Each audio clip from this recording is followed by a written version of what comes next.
Good morning everyone and welcome back to my channel.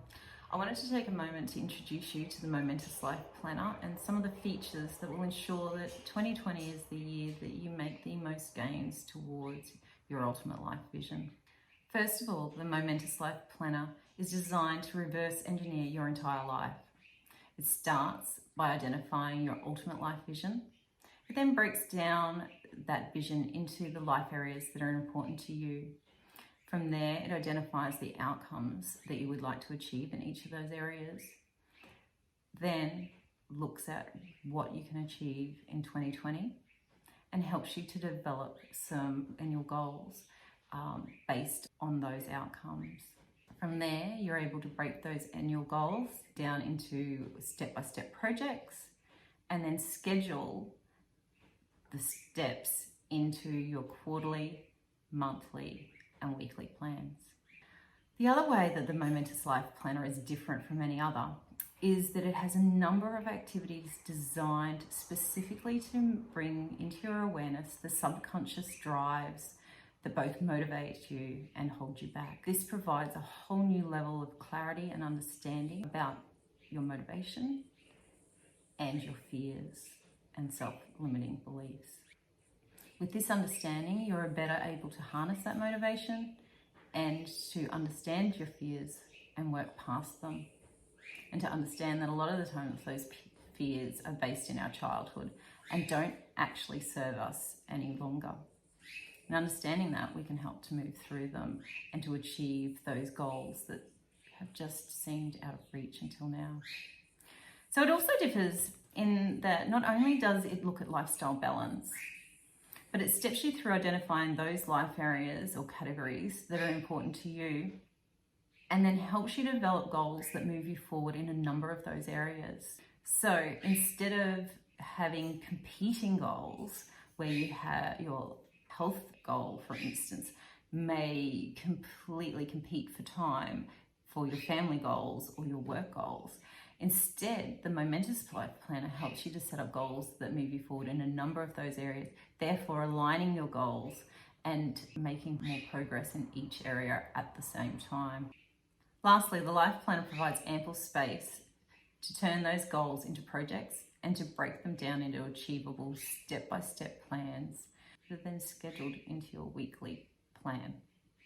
The quarterly reviews then allow you to assess, review, and adjust your plans as you go. So let's take a moment to have a look inside the Momentous Life Planner, and I'll point out some of these features for you. So the Momentous Life Planner has a name page like other planners. There's a note from me about the planner and how I intended it to be used. Last year in review, who am I, what matters to me, what motivates you, where am I now, what do I have that I'm grateful for, and how do I make the most of that, or how could I make the most of those things.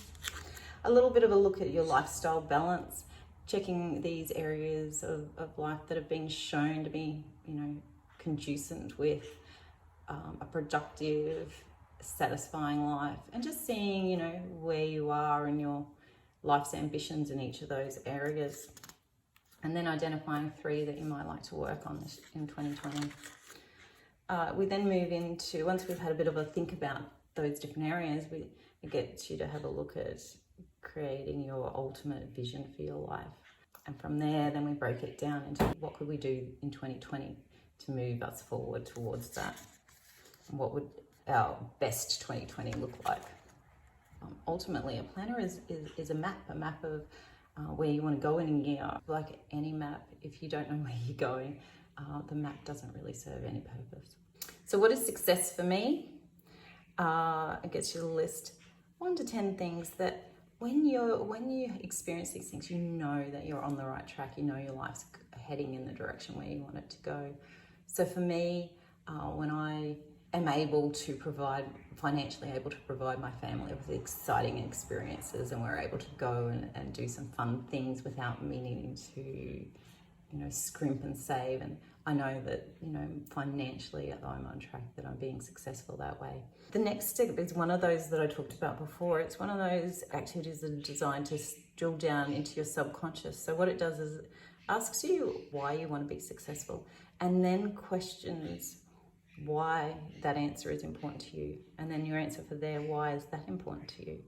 And again, why is that important to you? So each time you question the answer that you've given the line before. These sorts of activities help us to drill down in past those conscious reasons that we give, and makes us sort of dig deeper and starts to bring out some of those subconscious motivations that feed us and drive us towards doing things. Then we move into the what's holding us back section and look at the fears and the negative self-talk that hold us back and to make us sometimes self-sabotage when we've done really well and we're achieving our goals, and suddenly we're all anxious and unmotivated and can't work out why we're suddenly feeling that way. And we start doing things that sabotage our success. This is the section that will help us do this. So this again drills down, looking at, so what if that was true? What if it was true? What if it was true? To get us to a level of really understanding ourselves at a deeper level and looking at changing some of those core beliefs about ourselves and our world that don't serve us anymore. They might have been true in the past and they might have been protective, but often we've moved past that and they become less helpful and they hold us back. And then there's a summary of like what's holding us back and how we might change that. Then we go into the life categories section where we take everything that you do in your life and look at, why are we doing those things, categorizing, chunking them together into subcategories or lifestyle areas that matter to us.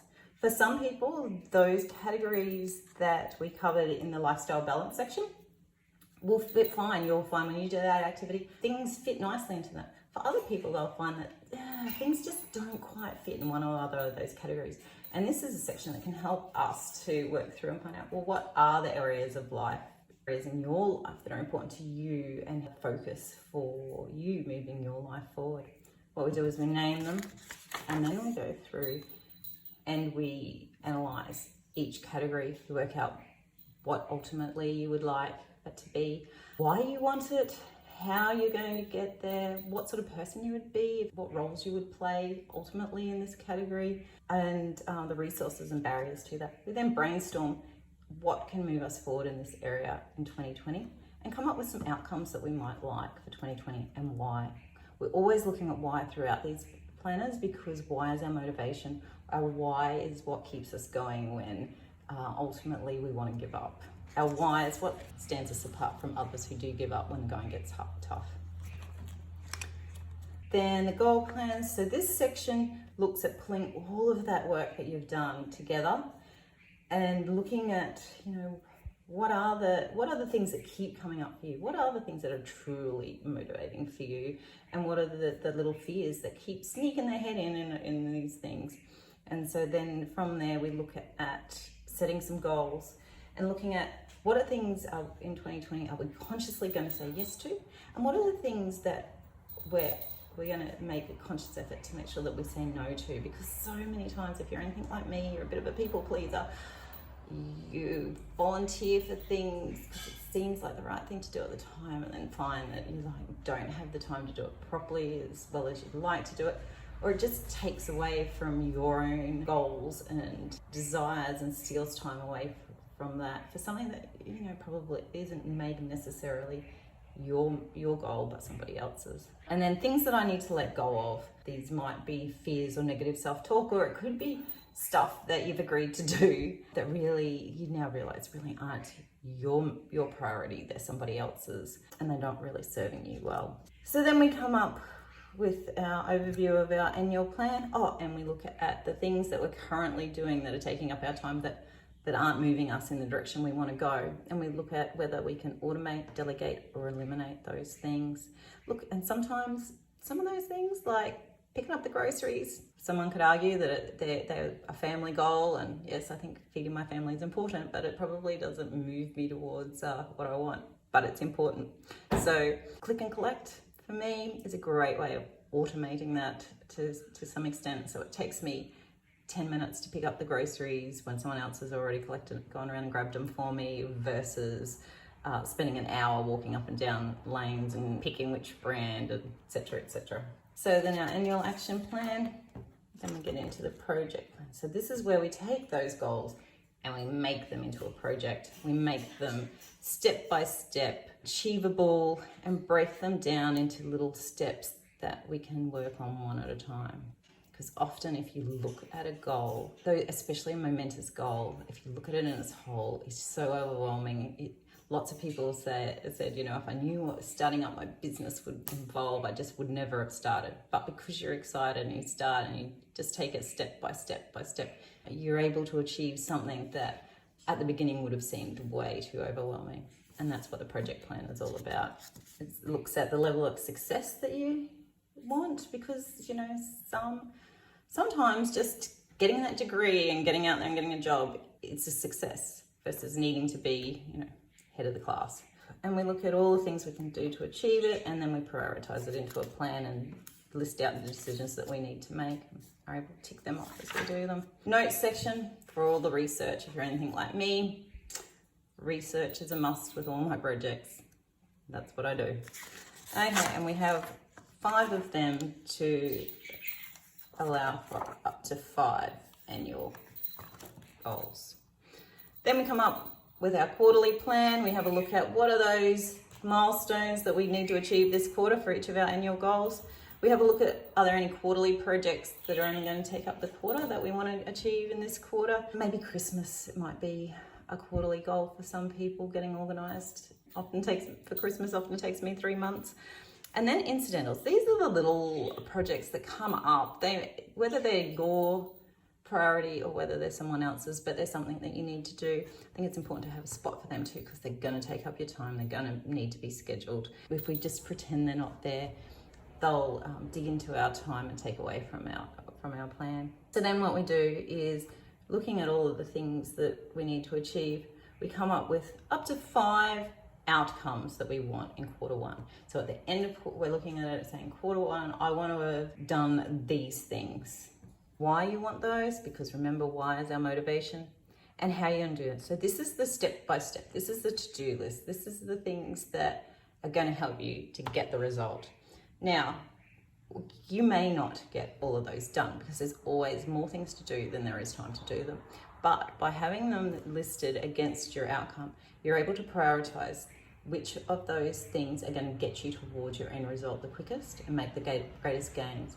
If any of you have heard of the 80-20 rule, 80% of your achievement can be achieved by 20% of the tasks. You want to be doing those 20% of the tasks, and the stuff that you're not getting done is that 80% that only contributes to 20% of the result. So that's the idea there. And then we have a look at, well, what are we going to do in January, February, March? Then we come to January. Same thing, we have a look at what are the quarterly goals that I'd set down from January and transfer them over here.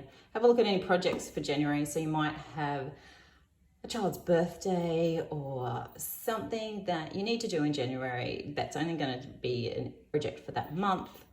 Click them in there. And again, any incidentals. We have a look at the end of January, what is it that we want to have achieved? Why do we want that end result? And what are the tasks? How are we going to get there? Then having a look at, okay, dedicating them out to the 4 weeks. And I know that each month isn't exactly 4 weeks, but this will give you a good enough guide to get you working. And I think, you know, a lot of the time what I find is I dedicate them to the 4 weeks. By the 5th week, there's some stuff that hasn't been done in the others that I get a chance to catch up with by the end of that. Then we break it down into our weekly milestones. So again, this is like our inbox section. What are the milestones from the month that we want to achieve this week? What are the things that are happening this week? School concert, something that's just happening this week that will take up some time this week, but not beyond that. And again, our incidentals and our stuff that just crops up that we need to get done. Then we have a look at this week's objectives and the why underneath it.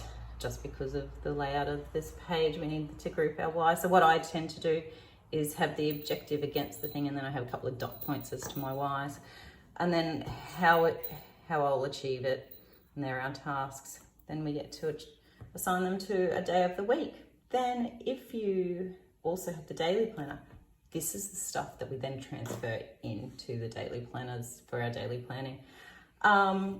So at the end of each quarter, we have our quarterly review. What did I achieve this quarter? What are the habits that I established? What did I need to reschedule or rework? What things am I going to have to let go of? Any lessons learned?